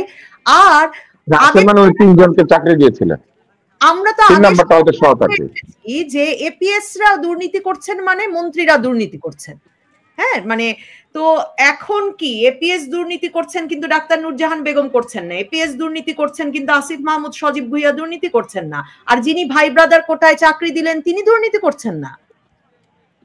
না, প্রথম বিষয়ে আপনি যেটা বলেছেন যে তিনজন করে চাকরি দিয়েছিলেন 10ম গ্রেডে, এটা হচ্ছে ব্যক্তিগত প্রিভিলেজ কোটা। মানে কোন উপদেষ্টা বা কোন মন্ত্রী যদি মনে করেন যে তার ব্যক্তিগত সহকারী দরকার আছে তার কাজে কর্মে, তাহলে তিনি 10ম গ্রেডে চাকরি দিতে পারেন। এটা আসলে দ্বিতীয় শ্রেণীর চাকরি, প্রথম শ্রেণীর চাকরি না। হ্যাঁ, তো 10ম গ্রেডে চাকরি দিয়েছেন এবং সেই চাকরিতে এটা চুক্তিভিত্তিক চাকরি, সেখানে লেখা থাকে যে উপদেষ্টার মেয়াদ অথবা উপদেষ্টার ইচ্ছা, এই দুইটা পর্যন্ত তাদের চাকরির মেয়াদ। অর্থাৎ উপদেষ্টা যদি তাদেরকে বরখাস্ত না করেন তাহলে যতদিন উপদেষ্টা থাকবেন তারা থাকবে, আর এর আগে উপদেষ্টা চাইলে তাকে বরখাস্ত করতে পারে। উনি তিনজনকে এনেছিলেন, দুইজনের বিরুদ্ধে অভিযোগ এসেছে, দুইজনকে সরিয়েছেন, আরেকজন হয়তো ভালো, তার বিরুদ্ধে অভিযোগ নাই, তাকে রেখেছেন। কিন্তু সমস্যা যেটি, সেটি হচ্ছে উনি নিজেই আসলে এই পদের জন্য শুরু থেকে উপযুক্ত ছিলেন না। উনি যখন প্রথম নির্বাচিত হয়েছেন, যেদিন এই উপদেষ্টা পরিষদ ঘোষণা করা হয়েছে, শপথ নেওয়ার আগেই আমি একটা ভিডিও বানিয়েছিলাম এবং সেটা ফেসবুকে দিয়েছিলাম যে এই যে উপদেষ্টা, এইটা হচ্ছে সবচেয়ে ভুল সিদ্ধান্ত, এই ভদ্র মহিলা এই স্বাস্থ্য মন্ত্রণালয় চালাতে পারবে না। কারণ আমি দীর্ঘ সময় ধরে এই স্বাস্থ্য মন্ত্রণালয়, স্বাস্থ্য ব্যবস্থা, স্বাস্থ্যের ভুল ত্রুটি, স্বাস্থ্যের সমস্যা, এইগুলা নিয়ে প্রচুর কাজ করেছি ব্যক্তির উৎসাহে। কারণ আমি যেহেতু চিকিৎসক এবং এই এই খারাপ স্বাস্থ্য ব্যবস্থার একজন ভিকটিম, চাকরি করতে গিয়ে ভিকটিম হয়েছি, হাসপাতালে গিয়ে ভিকটিম হয়েছি, রোগী হিসেবে ভিকটিম হয়েছি। ফলে এই স্বাস্থ্য ব্যবস্থা কিভাবে ক্ষতি করে মানুষের, এটা আমি জানি। এবং এটার মধ্যে যে রন্ধ্রে রন্ধ্রে দুর্নীতি, সেটাও জানি। এবং আমি এটা কিন্তু তখনই বলেছিলাম এটা সবচেয়ে ভুল। এবং সেই কথা যে এত বছর পরে এসে হাসনাত আব্দুল্লাহ বলছেন, এতে করে আমার মনে হচ্ছে যে আজকে যেটা বলছি এটা 1 বছর পরে বুঝতে পারবেন ইনশাল্লাহ। তো উনি প্রথম হলো এইটা করেছেন, ব্যক্তিগত ভৃত্য কোটা আমি নাম দিয়েছি। ভৃত্য কোটায় 3 জনকে এনেছিল, 2টা চোর বেরিয়েছে। তার মানে ওনার নিজের সিদ্ধান্ত গ্রহণের মধ্যে 66% এরর। উনি মানুষ বাঁচতে গেলে 2টা চোর বাঁচেন, একটা ভালোর বিপরীতে। তারপরে হচ্ছে উনি নিজে এসেছেন কোটায়। এটা আবার আজকে হাসনাত আব্দুল্লাহ স্বীকার করেছেন যে এটা ইউনূস সাহেবের কোটা। তার মানে এই যে উপদেষ্টা পরিষদ, সেটা তারা কোটায় তৈরি করেছেন। আহ প্রধান উপদেষ্টারা যেমন কোটা আছে, নিশ্চয়ই এনসিপি যারা এখন করেন তাদেরও কোটা ছিল। তাহলে এই কোটায় কোটায় তারা এটাকে সাজিয়েছেন, তারা নিজেদের লোকজনকে দিয়ে এটা করেছেন। তারা আসলে সব জায়গাতে উপযুক্ত লোক খোঁজেন নাই, ভাই বেরাদর খুঁজেছেন। এবং ভাই বেরাদর খুঁজে তারা বিভিন্ন জায়গায় তাদেরকে বসিয়ে দিয়েছেন, এবং বসিয়ে দিয়ে আজকে এতদিন পরে এসে তারা সমালোচনা করতে শুরু করেছেন। প্রথম সমালোচনা তো নিজেদেরই করা উচিত, যে আপনারা যখন এই সরকারটা তৈরি করলেন তখন আপনারা এদেরকে কি কারণে, কি যোগ্যতায় বেছে নিয়েছিলেন। আজকে 1 বছর পরে এসে তাদের বিরুদ্ধে আপনারা আবার বিষোদ্গার করেন, পদত্যাগ চান। এর মানে কি? এটাকে হাকিম হইয়া হুকুম করো, পুলিশ হইয়া ধরো, সর্প হইয়া দংশন করো, ওঝা হইয়া ঝাড়ো, তুমি বাঁচাও তুমি মারো? এটা কি সেরকম ব্যাপার যে ওনাদের ইচ্ছা হয় ওনারা বসান, ওনাদের ইচ্ছা ওনারা সরান? ওনারা বুঝেন না কে উপযুক্ত আর কে অনুপযুক্ত? ওনারা বুঝেন না কোন সিদ্ধান্ত ঠিক আর কোনটা ভুল? এই স্বাস্থ্য উপদেষ্টা প্রথম যখন জয়েন করলেন, করেই তিনি ডিজি পদে পরিবর্তন আনার চেষ্টা করলেন। যাকে ডিজি বানালেন তাকে উনি একদিনের জন্য চেয়ারে বসাতে পারেন নাই, ওনার কথা শুনে নাই কেউ। ওইখানে ডিজি বসিয়ে দিয়েছে বিএনপি এবং জামাত সমর্থিত লোকেরা। তারা গিয়ে তাদের লোকজনকে ওখানে নিয়োগ দিয়ে তাকে দিয়ে সই করিয়ে নিচ্ছে। তারপরে তিনি কি করলেন? তারপরে তিনি রেড ক্রিসেন্ট সহ বিভিন্ন জায়গাতে, যেখানে ডাক্তাররা আছেন এবং বিভিন্ন জায়গাতে হাসপাতাল আছে, সেই সব জায়গাতে তিনি নিয়োগ দিলেন এবং বিভিন্ন লোককে ঢুকিয়ে দিলেন। যারা ঢুকলো তারা ডাক্তার হিসেবে যারা গেল ওইখানে, সব হচ্ছে এরকম কোটার ভিত্তিতে, যোগ্যতার ভিত্তিতে না।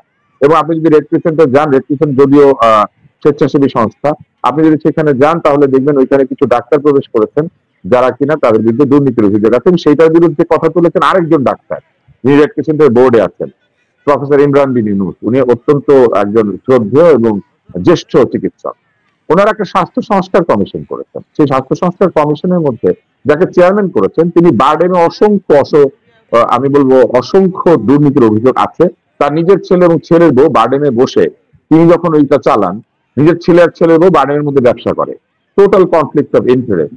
এবং শুধু তাই না, 10 কোটি টাকার উপর ওষুধ কোম্পানির সঙ্গে বাকি করে কোম্পানি বন্ধ করে দিয়ে বারডেমের ফার্মেসি নতুন আরেকটি কোম্পানির নামে লিজ করা হয়েছে, যেটাও কিনা তার ছেলে আর ছেলের বউ। ওইখানে বসে তার ছেলে আর ছেলের বউ গ্লুকোমিটার বিক্রি করে, একটা বই বিক্রি করে বারডেমের যারা রোগী তাদের কাছে, এবং সেইখানে একটা ন্যাশনাল ডায়াবেটিক রেজিস্ট্রি বানাচ্ছে এই কথা বলে 150 টাকা নিয়ে ফেলে। 300 টাকা দিয়ে বই বেচে, যে বইটার ছাপার খরচ বড় জোর 50 টাকা, এবং সেইটাকে 300 টাকা দিয়ে বিক্রি করে 150 টাকা নিয়ে ফেলে। এই যে অসদাচরণ তারা করেন, এই স্বাস্থ্য সংস্কার কমিশনের চেয়ারম্যান বানানো হয়েছে তাকে। এবং শুধু তাই না, এই চেয়ারম্যান সাহেব কমিশনের মধ্যে রিপোর্ট করেছেন এইরকম ফি ভাগাভাগি করা যাবে না, রিপ্রেজেন্টেটিভের সঙ্গে দেখা করা যাবে না, ডাক্তাররা ঔষধ কোম্পানির সঙ্গে কোনো ডিল করতে পারবে না।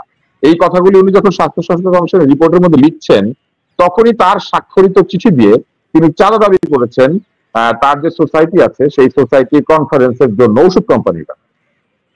একদিকে তিনি সংস্কার কমিশনের রিপোর্ট বানাচ্ছেন যে এইসব ওষুধ কোম্পানির কাছে টাকা পয়সা নেওয়া যাবে না, ওষুধ কোম্পানির কোনো স্পন্সর নেওয়া যাবে না, এই যে ছোট ছোট রিপ্রেজেন্টেটিভরা কলম পেন্সিল দেয় এগুলো দেওয়া যাবে না ডাক্তারদেরকে। কিন্তু ওই একই সময় তিনি ওষুধ কোম্পানির 10 কোটি টাকা আটকে রেখে ডায়াবেটিক সমিতিতে একটা কনফারেন্সের জন্য ওষুধ কোম্পানিকে চিঠি লিখছেন যে তারা যেন 20-30 লক্ষ টাকা করে স্পন্সরশিপ দেয়। আপনি বুঝতে পারেন যে তারা আসলে কাদেরকে দিয়ে সংস্কার করানোর চেষ্টা করছেন এবং কাদেরকে দিয়ে সংস্কার কমিশন করাচ্ছেন।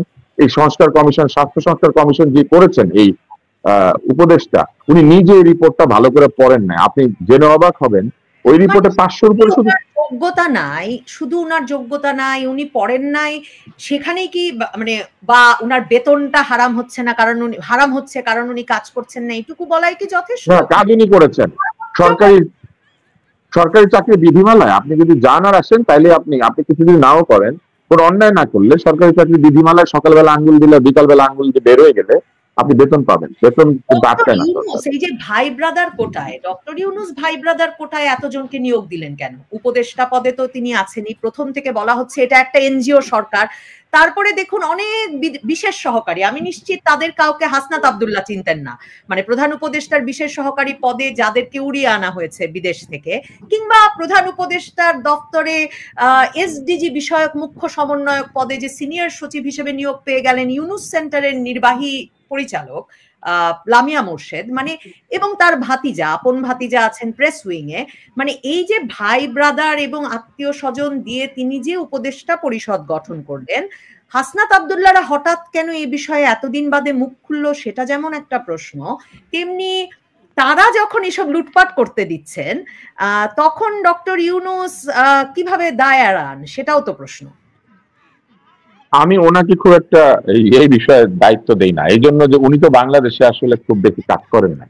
উনি তার বিগত যে সময় তিনি যখন গ্রামীণ ব্যাংক তৈরি করেছেন বা গ্রামীণ ফোন বা অন্যান্য প্রতিষ্ঠান তৈরি করেছেন, আপনি দেখবেন যে তিনি পুরো সময় বাংলাদেশের সাধারণ মানুষের সঙ্গে কোনো কাজ করেন নাই। উনি একটা প্রতিষ্ঠান তৈরি করেছেন, সেই প্রতিষ্ঠানে যাদেরকে চাকরি দিয়েছেন তারা ঋণ দিয়েছে, ঋণ আদায় করেছে, অধিক ঋণ আদায়ের যে পার্সেন্টেজ সেটা মেনটেন করেছে, কিছু স্ট্যাটিস্টিক্স তারা অর্জন করেছেন। ডক্টর ইউনূস কিন্তু বিদেশিদের সঙ্গে সময় কাটিয়েছেন, বিরাট সময়। উনি ড্যাননের মালিকের সঙ্গে দেখা করেছেন, উনি ভিওলার সাথে দেখা করেছেন, উনি এই যে ইউনিক্লো জাপানিজ কোটিপতি ইউনিক্লোর মালিক তাদের সঙ্গে উনি কথা বলেছেন, উনি সারা দুনিয়াতে ঘুরেছেন। উনি আমার ধারণা যে আমেরিকাতে যত লোককে চিনেন বাংলাদেশে তত লোককে চিনেন না। উনি হোয়াইট হাউসের স্টাফদেরকে যত চিনেন উনি বাংলাদেশের সরকারি কর্মকর্তাদের ততটা চিনেন না। এটা তার কোনো দোষ না, এটা তিনি যেখানে কাজ করবেন উনি তো সেটাই চিনবেন। উনি যাদেরকে নিয়ে কাজ করেছেন তারা সবাই ভিআইপি, ভিভিআইপি। তারা কোথাও যেতে হলে রাস্তা তো বন্ধ হয়, আকাশপথে বন্ধ হয়ে যায়। যেমন আমেরিকান প্রেসিডেন্ট কোথাও গেলে তো আপনি জানেন যে আকাশপথ পর্যন্ত বন্ধ হইতে থাকে। উনি তাদের সাথে কাজ করেছেন। এখন ওনাকে আমরা যখন এইখানে প্রবেশ করিয়ে দিয়েছি, উনি যাদেরকে চিনেন তাদেরকেই নিয়েছে। উনি ভেবেছে যে এদেরকে তো আমি চিনি, এরা আমাকে ভালো সহায়তা করেছে, তাহলে এইখানে বসিয়ে দিলে এইখানেও ভালো সহায়তা করবে। এইটা আসলে ওনার সীমাবদ্ধতা। সমানের মানুষজনকেই তাহলে উনি উড়িয়ে এনেছেন আপনার মনে হচ্ছে গত, এটা ওনার সীমাবদ্ধতা, এইটা ওনার এত বছরের সীমাবদ্ধতা। ধরেন একটা লোক যে বাংলাদেশে কাজ করেছে, পুরো সময় বাংলাদেশের বিভিন্ন জায়গাতে ইন্টারাকশন হয়েছে, সেরকম একজন লোক যদি হয় তাহলে তিনি বাংলাদেশের মানুষকে যত চিনবেন তিনি তো সেটা চিনবেন না। এবং উনি তখন বিশ্বাস করেছেন বা আস্থা স্থাপন করেছেন যাদের উপরে, যারা তাকে পরামর্শ দিয়েছেন তারাও তাকে সঠিক পরামর্শ দেন নাই বা সঠিক লোকটাকে বেছে নিতে দেন নাই। আমার ধারণা তারাও তাকে এমন সব নাম প্রস্তাব করেছেন, তারা আবার তাদের ভাই বেরাদর আর কি, মানে ভাই বেরাদর, তোষ্য ভাই বেরাদর, তোষ্য ভাই বেরাদর, এইভাবে নিয়োগ হয়েছে এবং হবার ফলে এই ঝামেলাটা হয়েছে। এবং এই ঝামেলাটা যে হয়েছে এটা কিন্তু এই যে উপদেষ্টারাও বলেছেন। আপনি দেখবেন যে একজন উপদেষ্টা তার বক্তব্যে বা তার লেখার মধ্যে বলেছেন যে হাসনাত এবং সার্জিস গাড়িতে করে ক্যান্টনমেন্টে চলে যাচ্ছিল, আমরা মাঝপথে তাকে নামিয়ে নিলাম। তো আপনি নিশ্চয়ই বুঝতে পারছেন যে ওই সময় যে ঘটনাগুলি ঘটছে, সেই ঘটনাগুলি ঘটার মধ্যে এক ধরনের এরকম তাড়াহুড়া এবং এক ধরনের, একটু পরিষ্কার করে বলেন মানে কোন সময়, মানে হাসনাত যখন সরকার গঠন হবে সেনাবাহিনী গাড়িতে করে হাসনাত সার্জিসে চলে যাচ্ছিলেন সেই মিটিং এ, মাঝপথে তাদেরকে নেমে যেতে বলেন আরেক উপদেষ্টা যিনি উপদেষ্টা হয়েছেন, তো তাদেরকে নামিয়ে নেন এই জন্য যে এইভাবে আসলে ব্যাপারটা হতে পারে না, কে হবে কি হবে না হবে এটা তারা সবাই মিলে সিদ্ধান্ত নিয়ে তারপরে যাবে সেখানে, এরকম একটা ব্যাপার আমি শুনেছিলাম যতদূর মনে পড়ে ফেসবুকে। তো তার মানে কি, তার মানে এই যে কোটা নির্ধারণী প্রক্রিয়া সঙ্গে সঙ্গে শুরু হয়ে গেছিল, যে কার কোটায় কতজন যাবেন, কেউ যদি আগেই গিয়ে বসে পড়ে যাতে বসতে না পারে, তাদের মধ্যে থেকে কারা যাবেন এইটা যেন আগে ঠিক করে তারপরে যায়, সাজোয়া গাড়িতে চলে যেন চলে না যায়। সাজোয়া গাড়িতে কিন্তু এই প্রথম চড়ে নাই সার্জিস আর হাসনাত, এই গোপালগঞ্জে তার আগেও চলছে, ওই দিন চড়েছিল যখন তারা ইয়েতে যাচ্ছিল, সেনাপ্রধানের ডাকে মিটিং এ যাচ্ছিল। তো প্র্যাকটিসের, হ্যাঁ, তো এই ব্যাপারগুলি কিন্তু শুরুতেই ঘটেছে যে তারা ওইখানে গিয়েছিলেন এবং তারা চাপও দিয়েছিলেন, এবং তারা কিন্তু এটাও বলেছেন যে সেনাপ্রধান নাকি বুকের মধ্যে পাথর বেঁধে রাজি হয়েছিলেন ডক্টর ইউনূসকে করতে, মানে এই অভিযোগগুলি কিন্তু তারা করেছেন। তার মানে তারা নানান ভাবে স্বীকার করে নিয়েছেন যে তারা প্রভাবিত করেছেন এই পুরো ব্যাপারটাকে। তো যারা এই পুরো সরকার গঠন প্রক্রিয়াটাকে প্রভাবিত করেছেন তারা যদি এখন এই সরকারের বিভিন্ন কোনায় কোনায় ব্যর্থদেরকে আবিষ্কার করতে শুরু করেন, এই ব্যর্থতার দায় দায়িত্ব তো তাদেরকে নিতে হবে। এতে কি ডক্টর ইউনূসের সামনে কোনো বিপদ দেখছেন কিনা? মানে তারাই নিয়োগকারী, এবং হাসনাত আব্দুল্লাহর আগে আমি আসলে জাতীয় নাগরিক পার্টির কাউকে ডক্টর ইউনূসের নাম করে কোনো অভিযোগ আনতে শুনিনি। এবং হাসনাত আব্দুল্লাহ তো আসলে ব্যাপক প্রভাবশালী, কারণ তিনি যেখানে যাকে বসাতে চেয়েছেন তাই হয়েছে। আপনি তো 5ই আগস্টে তারাই সরকার গঠন করছিলেন সেটাও বলছিলেন। তো এই অবস্থায় মানে ডক্টর ইউনূসের পছন্দের যারা অভিযোগে কোনো সমস্যা দেখছেন কিনা, মানে এবং এতদিন পরে কেন? আমি আপনাকে এই জায়গার এই প্রবণতাটা তৈরি হওয়ার একটা অ্যাসেসমেন্ট বলি। আবার এগুলো কোনোটাই কিন্তু কোনো তথ্য না, এগুলো হচ্ছে আমার একটা বিশ্লেষণ। সেই বিশ্লেষণটা হচ্ছে ডক্টর ইউনূসের কাছ থেকে নানান ধরনের এই কঠোর ব্যবস্থাটি তারা নিতে পারার পরেও আরো কঠোর ব্যবস্থাটি তারা নেওয়াতে পারছেন না বলে তারা ধারণা করছেন যে যদি আরেকটা সরকার তৈরি করা যায়, অথবা ধরেন নিচের দিকে বহু মানুষকে বদলে দিয়ে আরো কঠোর এবং আরো নির্মম একটি সরকার তৈরি করা যায়, তাতে করে এনসিপি বা বিপ্লবের একটা পক্ষ তাদের প্রতিপক্ষকে দমন করতে পারবে আরো কঠিন ভাবে, এবং সেই কঠিন দমনকারী কাউকে তারা সেখানে দেখতে চাচ্ছেন। সেই জন্য তারা এখন এই ধোয়া তুলেছেন যে তাদেরই নিয়োগকৃত বাংলাদেশের শ্রেষ্ঠ জ্ঞানী একজন ব্যক্তি, তাদেরকে তাদের পছন্দ হচ্ছে না। পছন্দ না হওয়ার কারণ হচ্ছে তারা শুধু ওই একটা জায়গাতে গোলাগুলিতে সন্তুষ্ট হচ্ছেন না, তারা আশা করছেন যে আরো জায়গায় জায়গায় গোলাগুলি করে তাদেরকে সমর্থন করা হবে। আমি এটা আমার বিশ্লেষণ, এবং এটা আসলে এইভাবে গোপালগঞ্জের ঘটনায় আইন শৃঙ্খলা রক্ষাকারী বাহিনী বা সেনাবাহিনী যা করেছে এটা যথেষ্ট হয়নি, মানে আরো কঠোরতা তারা আশা করছেন। হ্যাঁ, মানে তারা তাদের ভাষণ বা তাদের কাজকর্মে যে ধরনের উগ্রতা আপনি দেখতে পান, তারা ওইরকম উগ্র লোকদেরকে চাইতে শুরু করেছে, যাতে যখন তখন যে কাউকে, যেমন ধরেন তারা মব এই শব্দটাকে স্বীকারই করতে চায় না। তাহলে মবের শাসন আরো ভালো করে কায়েম করা দরকার, তো বুঝতে পারছেন? ফলে সহজে হচ্ছে না, এটা মবের পক্ষে প্রেসার গ্রুপ।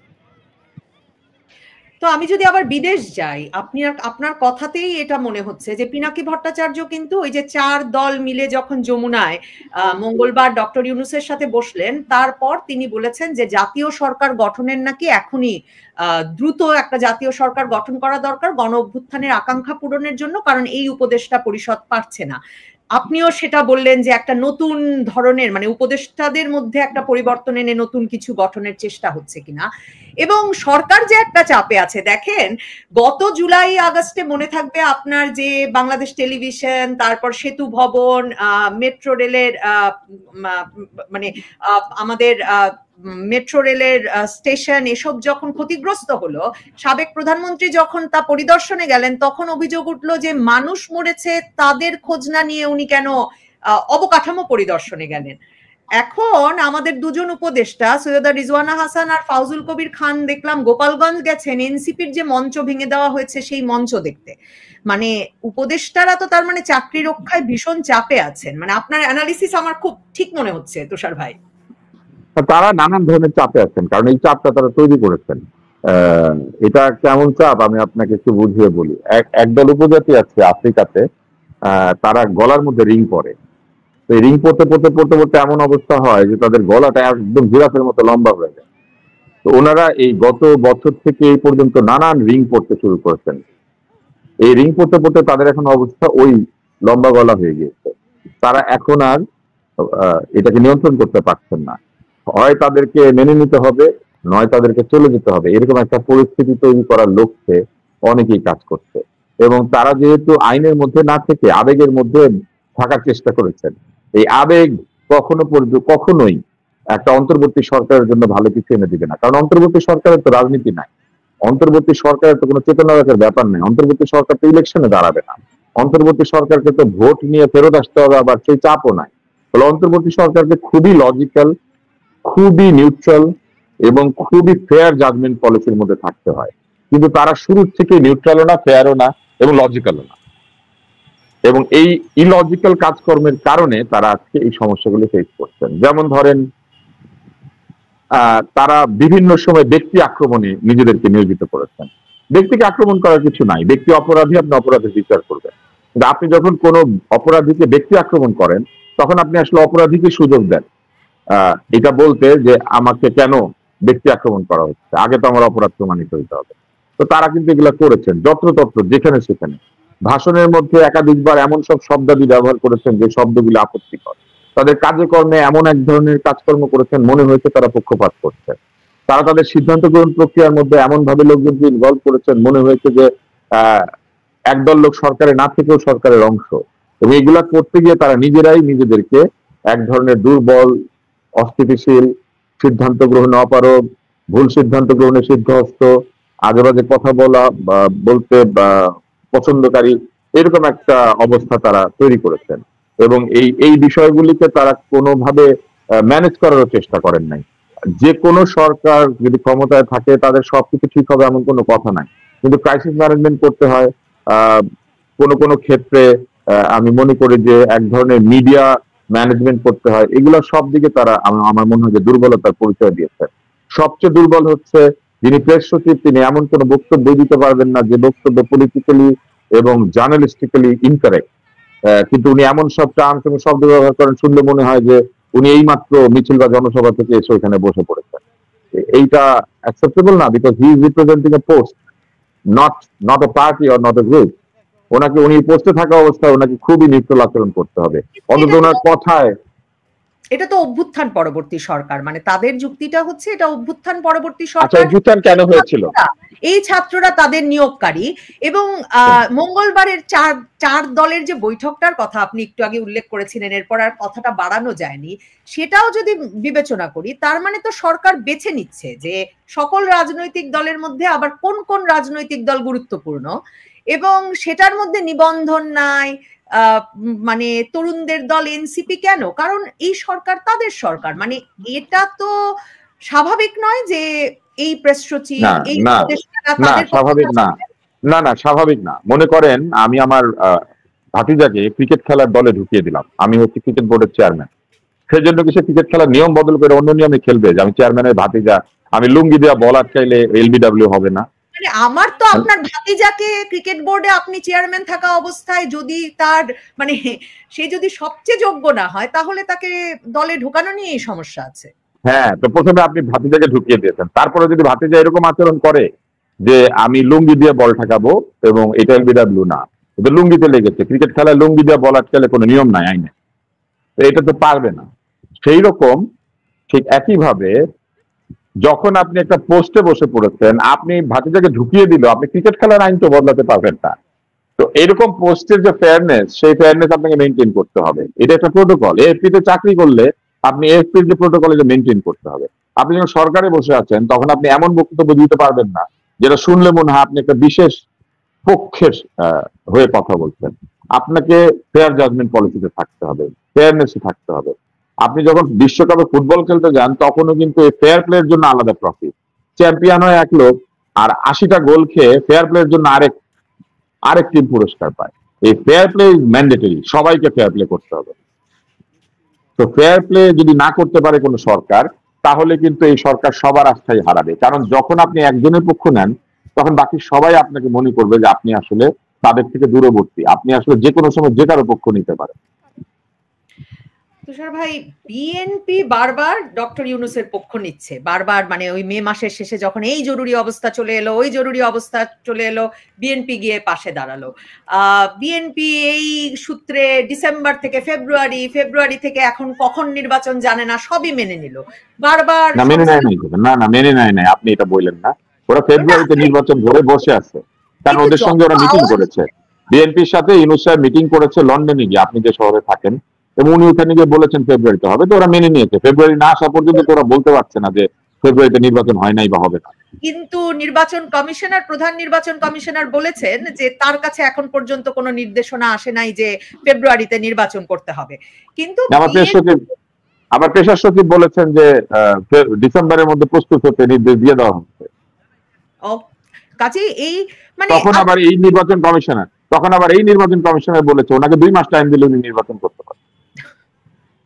এটাই তো প্রবলেম, ওরা এক একদিন এক এক কথা বলে, একবার বলে 2 মাসের মধ্যে পারবো, আবার বলে আমারে বলে নাই, আবার পেশা সচিব বলে যে আমি বলে দিয়েছি, আবার বলে ফেব্রুয়ারিতে হবে। মানে ওনারা কিন্তু এরকম। তো বিএনপি বরাবর একটা সমর্থন দিয়ে এসেছে, কিন্তু মানে আমরা দেখেছিলাম যে সরকারের সঙ্গে তার একটা মানে তর্ক বা একটা বিরোধের সম্পর্ক হয়ে যাচ্ছে নির্বাচন মানে দ্রুত নির্বাচন নাকি অপেক্ষা করে নির্বাচন, এই নিয়ে এই জায়গা থেকে বিএনপি কিন্তু বরাবর সমর্থন দিচ্ছে। কিন্তু বিএনপিকে সম্প্রতি আমরা দেখলাম যে মানে যে ধরনের ভাষায় আক্রমণ করা হলো, কিংবা ধরুন এই যে 4 দলের মধ্যে যে ডক্টর ইউনূস বৈঠক করলেন যমুনায়, যে সেখানে দেখুন জামায়াতে ইসলামী, ইসলামী আন্দোলন বাংলাদেশ এবং এনসিপি তারা কিন্তু এক মঞ্চে উঠে দুটো সমাবেশ করেছে, এবং জামায়াতে ইসলামী আর ইসলামী আন্দোলন বাংলাদেশ তো নির্বাচনী জোটেরই কথা বলছে। তার মানে এই 4 দলের 3 দল একদিকে, বিএনপি একা, এবং বিএনপিও ডক্টর ইউনূসকে সমর্থন দিচ্ছে, কিন্তু বিএনপির পাশে কেউ আছে কিনা এটা আমি জানি না, আমি তো বিএনপির সাথে ওইভাবে ঘনিষ্ঠ না। তবে বিএনপি যে সমর্থন দিয়েছে সরকারকে তা না। আমি এখন যে কথাটা বলবো এটা আপনার পছন্দ না হইতে পারে, আওয়ামী লীগ নিজেই সরকারকে সমর্থন দিয়েছে। আমি একটা কথা বলি, মানে আপনি বিএনপির সঙ্গে তেমন জড়িত না, কিন্তু বিএনপি সম্প্রতি একটা তরুণদের সমাবেশ করলো, সেখানে আমাকে দাওয়াত দিয়েছে, কিন্তু শহীদুল আলমকে দাওয়াত দিয়েছে, আরো 12 জনকে দাওয়াত দিয়েছিল। আমার বক্তৃতাটা খুব মানুষ পছন্দ করেছে, সেই জন্য সবাই এমন একটা ভাব করলো যে আমি একাই বক্তৃতা দিয়েছি। ওখানে কিন্তু 12 জনকে তারা দাওয়াত দিয়েছিল, এবং যাদেরকে দাওয়াত দিয়েছে তারা কেউই সরাসরি বিএনপির সাথে রাজনীতিতে সরাসরি যুক্ত না। হ্যাঁ, এবং আমি তো কোনোদিনই আসলে আমি বহু বছর ধরে কোনো রাজনৈতিক দলের সাথে সংশ্লিষ্ট না। আমি 92 সালের পর থেকে এমনকি ছাত্র রাজনীতির সাথে যুক্ত ছিলাম না। তো যাই হোক, যে জায়গাটা আমি ফেসবুকে স্ট্যাটাস দিয়ে বলেছে যে আপনার মতো লোক কিভাবে বিএনপির মঞ্চে উঠতে পারলো। হ্যাঁ, এটাই তো প্রমাণ করে যে আমি অত্যন্ত নিরপেক্ষ, কেউই আমাকে তার নিজের লোক মনে করে না। তো আমি যেখানে ছিলাম, আমি আসলে আপনার কথার কারণে খেই হারিয়ে ফেলেছি। আমরা কোন জায়গায় ছিলাম? বিএনপি আসলে একা হয়ে পড়ছে কিনা? না, বিএনপি একা হয়ে পড়ছে না। দেখেন, বিএনপি, আমি এখন যেটা বলবো আপনার পছন্দ হবে না, এই সরকারকে আওয়ামী লীগ সবচেয়ে বেশি সমর্থন দিয়েছে। এই সরকারকে আওয়ামী লীগ সমর্থন দিয়েছে এই কারণে যে আমরা পরে জানতে পেরেছি যে ক্যান্টনমেন্টে আওয়ামী লীগের লোকজন বসেছিল যখন এই সরকার শপথ নিচ্ছে ক্যান্টনমেন্টে, ওইখানে নাকি 600-এর বেশি লোক বসেছিল। ওই 600 লোক যদি ওই মুহূর্তে পালিয়েছিল, মানে আপনি যখন না আমি আপনাকে বলি কিসের, এইবার আপনার ভালো লাগবে না এই কথাটা, আমি বলি এই 600 লোক ওখানে পালিয়েছিল। না শোনেন না, হ্যাঁ আমি তো সবই অ্যাসেসমেন্ট বলছি। ওই 600 লোক যদি ওই দিন ওইখানে বেরোয় এসে খালি একটুখানি চেহারা দেখাতো, একটু মিছিল করতো, তাও আমরা বুঝতাম। তারপরে দেখেন গত 1 বছরে আওয়ামী লীগ কিছু করেছে এই সরকারের বিরুদ্ধে? কিছুই করে নাই। ফেসবুকে কতগুলো আবল তাবল কথাবার্তা লিখেছে, ফেসবুকে কতগুলো পোস্টিং দিয়েছে, ফেসবুকে এসে তাদের যেসব নেতাদের কিন্তু অনেক অভিযোগ তারা চেহারা দেখিয়েছে। যেমন একজন হচ্ছে নানক, তারপরে একজন হচ্ছেন ওই যে রেজাউল করিম, কচুরিপানা মাথায় দিয়ে পালিয়ে যাওয়ার গল্প করেছে, এইগুলা করেছে। হ্যাঁ, তো আপনি যদি দেখেন এই সরকারকে সবচেয়ে বেশি সমর্থন করেছে আওয়ামী লীগ। আওয়ামী লীগের কোনো ধরনের কোনো প্রক্রিয়া নাই, কোনো মিডিয়া ম্যানেজমেন্ট নাই, কিচ্ছু নাই। আওয়ামী লীগ তো সবচেয়ে বেশি সমর্থন করেছে এই সরকারকে, বিএনপির চেয়ে কম, মানে বিএনপি এর চেয়ে কম। বিএনপি কি করেছে? বিএনপি নির্বাচন চায়, কারণ বিএনপি নির্বাচন ছাড়া তো ক্ষমতা যাওয়ার কোনো উপায় নাই, এবং সবচেয়ে বড় প্রতিদ্বন্দ্বী তো বিএনপির আওয়ামী লীগের ছিল। ফলে আওয়ামী লীগ যেহেতু এই মুহূর্তে নাই, বিএনপির জন্য ক্ষমতায় যাওয়ার, রাষ্ট্র পরিচালনা করার জন্য একটা বড় সুযোগ এসেছে, এবং বিএনপির এই সুযোগটা এসেছে যে এই সময়ে বিএনপি নিজেকেও একটু পরিবর্তিত করার একটা সুযোগ পেয়েছে। তাদের যে পরিবর্তিত অবস্থান মানুষের সামনে, সেটা দেখানোর সুযোগ পেয়েছে। বিএনপি তার দীর্ঘদিনের মিত্র যাদেরকে আমরা অতীতে দেখেছি, জামাতে ইসলাম, তাদের সঙ্গে তাদের একটা দূরত্ব তৈরি করছে। ফলে বিএনপি এই মুহূর্তে অনেকগুলি চ্যালেঞ্জে ফেস করছে। তারা একদিকে তাদের বিরুদ্ধে এনসিপি, জামাত এবং অন্যান্যরা বক্তৃতা দিচ্ছেন, তাদেরকে নানান ধরনের অভিযোগে অভিযুক্ত করছেন।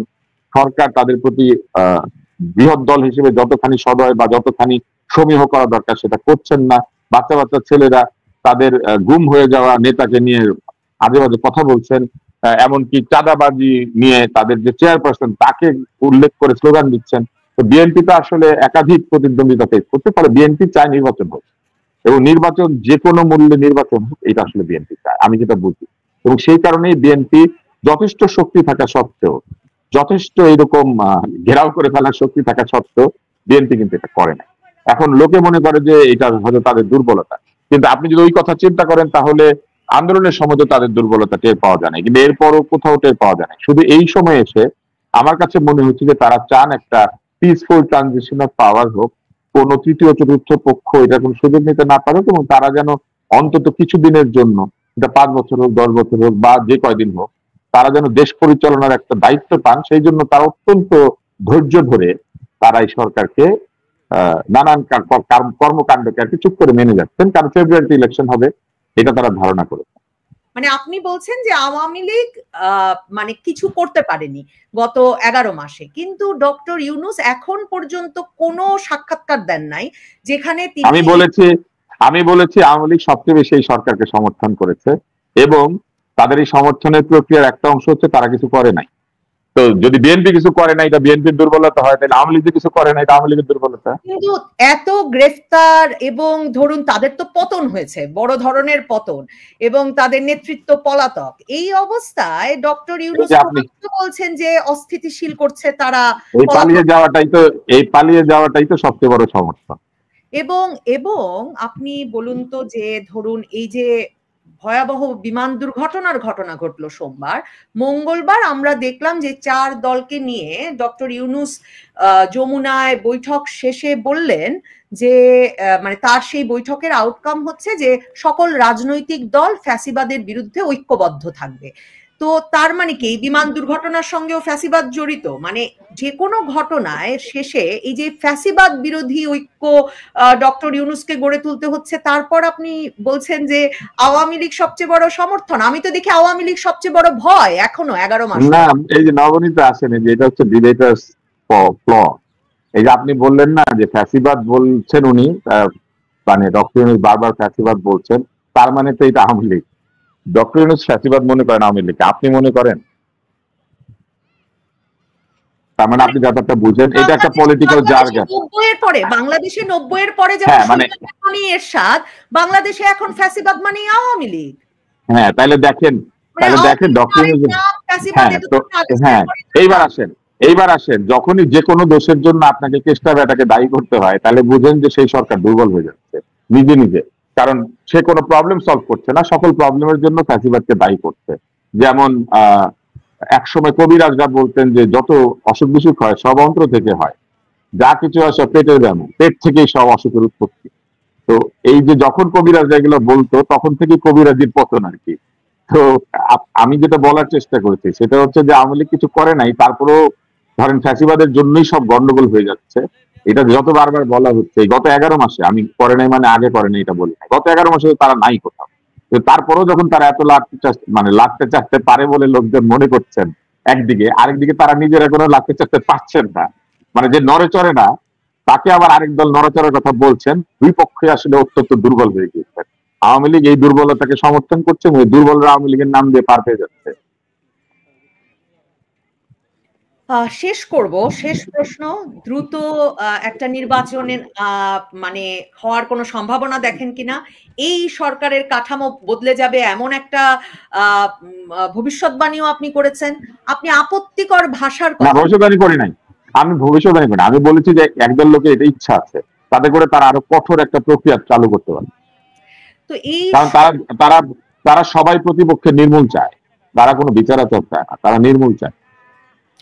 মানে ভাষার, আপনি আবার এর আগে একটু আপত্তিকর ভাষা নিয়েও আলাপ করছিলেন। তো এই যে মানে আপত্তিকর ভাষা, যে যাকে যখন সরিয়ে দিতে চাইছে সেরকম করে সরিয়ে দিচ্ছে সুবিধা না হলে, এই অবস্থা, এসবের মধ্যে একটা স্থিতিশীলতার দিকে, বা অনেকেই বলছেন নির্বাচন হলে স্থিতিশীলতা আসবে, তার দিকে হাঁটার কোনো সম্ভাবনা দেখেন কিনা? নির্বাচনের দিকে হাঁটতেই হবে, নির্বাচন ছাড়া স্থিতিশীলতা আসবে। রাজনৈতিক দলগুলিকে নিজেদের মধ্যে প্রতিদ্বন্দ্বিতার মাধ্যমে দেশের ক্ষমতা বা দায়িত্বে নিয়োজিত করতে না পারলে এরা সবাই রাস্তায় থাকবে এবং বিভিন্ন জায়গাতে বিভিন্ন ধরনের সমস্যা তৈরি হতে থাকবে। কারণ এদের নেতাকর্মীরা বসে থাকবে না, কেউ উৎপাত করবে, কেউ চাঁদাবাজি করবে, কেউ নানান ধরনের গ্রুপিং লবিং করবে, কেউ দলবদল করবে, মানে এক ধরনের এনার্জি আরো তৈরি। নির্বাচন দিয়ে দিলে যেটা ঘটবে, আমরা গিয়ে বলতে পারবো যে অমুক দোষী, অমুক দায়ী, এবং তাদেরকে আমরা এটাও বলতে পারবো যে আপনাদেরকে ভোট দিয়েছি, আপনারা ফ্যাসিবাদের এত দায়ী করেন কেন? পারলে ফ্যাসিবাদকে ধরেন, কিন্তু আমরা এদেরকে কিছুই বলতে পারি না যারা এখন আছেন, কারণ তারা কোনো কিছুর দায় নিজেরা ঘাড়ে নেন না, তারা সবকিছুর দায় ওই ফ্যাসিবাদকে দিয়ে দেন। আর আমি শুধু আপনাকে একটা দুর্বলতার কথা বলি, এই যে 11 মাসে একটা ভালো বক্তৃতা দিয়েছে কেউ আওয়ামী লীগের, আপনি একটা বক্তৃতা বলেন তো আওয়ামী লীগের অমুক নেতা এমন কথা বলেছে মানে মানুষ শুনেছে, বলেন তো? মানে আওয়ামী লীগের কাছে আপনার এত প্রত্যাশা কেন? আমার কোনো প্রত্যাশা নাই, আমার কোনো প্রত্যাশা নাই। আমি যুক্তি দিয়ে প্রমাণ করছি যে তাদের একটা বক্তৃতা দেওয়ার লোক নাই, তাদের যে হয়ে যে কেউ কথা বলবে, কথা বলার লোকটাও নাই। এতদিন ধরে যে বুদ্ধিজীবী পালন প্রক্রিয়া করেছিল এই যে বিমানবন্দরে লাউঞ্জের ভাড়া মানে কন্ট্রাক্ট দিয়ে এইখানে কন্ট্রাক্ট ওইখানে কন্ট্রাক্ট, এইখানে টাকা ওইখানে টাকা, নানান ধরনের যে উপঢৌকন দিয়ে, এমনকি ঈদের সময় খামে করে সাংবাদিকদের টাকা দিয়ে এই যে টাকা রাজত্ব কায়েম করেছিল না আওয়ামী লীগ, এখন একটা লোক খুঁজে পাওয়া যাচ্ছে না আওয়ামী লীগের। এই বক্তৃতা দেওয়ার লোকগুলা কই, কলম লেখার লোকগুলা কই? কেউ নাই। বিকজ আওয়ামী লীগ অ্যাকচুয়ালি কেউ নাই যেই দলের, সেই দলই কেন মূল সমস্যা হয়ে রইল? মানে সেটাই ইউনূস সাহেব উত্তর দিবেন, সেটাই ইউনূস সাহেব উত্তর দিবেন। বাংলাদেশের নবনীতা এটা ইউনূস সাহেব উত্তর দিবেন, এটা ইউনূস সাহেব উত্তর দিবেন যে কেউ নাই যেখানে সেইটা এত এত ভয় পাইতেছে কেন, এটা তার ব্যাপার। কিন্তু আমার জায়গাটা হচ্ছে আমি যুক্তিতর্ক দিয়ে, আমার ধারণা যারা শুনেছে তারা মোটামুটি কনভিন্সড হবে যে বিএনপি চাইতে আওয়ামী লীগ এই সরকারকে বেশি সহায়তা করে। এই তর্ক তুলে রাখি, আশা করি একটা তুষার ভাই একদম একটা আড্ডার অনুভূতি। শোনেন বঙ্গবন্ধু যখন জেলখানায় ছিল, বঙ্গবন্ধু যখন জেলখানায় ছিল তখন মাঝে মাঝে ইয়েতে আসতো, এই ঢাকা মেডিকেলে এসে ভর্তি হতো অসুস্থ হয়ে। তো উনি জানলা দিয়ে একটা চিরকুট ফেলা দিত। আওয়ামী লীগের এতগুলো নেতা ভর্তি আছে জেলখানা, একটা চিরকুট দেখছেন আপনি কারোর কাছ থেকে? Good for nothing. এগুলাকে নেতা বানানো হয়েছিল এবং এগুলা এখন ওখানে বসে আছে। আওয়ামী লীগ সবচেয়ে বেশি হেল্প করতেছে এই সরকারকে। আপনি বলেন একটা চিরকুট পাইছেন, একটা ভালো চিরকুট পাইছেন? মানে কড়া প্রহরার মধ্যে চিরকুট, এরশাদ পর্যন্ত চিরকুট পাঠাবে, এরশাদ পর্যন্ত চিরকুট পাঠাবে। ও কড়া প্রহরা এত কড়া হয়ে গেছে, আগে ছিল না। এই এরা পারতেছে এত কড়া, তার আগে তো চিরকুট পাঠাইতে পারে। They have no politician in the party. মানে তুষার ভাই একটা আড্ডার মতো হলো, আমি জানি না দর্শক একে সাক্ষাৎকার মনে করবেন কিনা, মানে একরকমের মানে কথার পিঠে কথা বললাম আমরা। মানে আমার ধারণা আপনি অনেক অ্যাসেসমেন্ট দিলেন যেটা বলছিলেন, এবং সেগুলোর নানা রকম বিচার বিশ্লেষণ করলাম আমরা। আসলে আশা করি দর্শক আমার মতোই এনজয় করেছেন, আমি খুব উপভোগ করেছি সময়টা। অনেক ধন্যবাদ তুষার ভাই আপনাকে। ধন্যবাদ।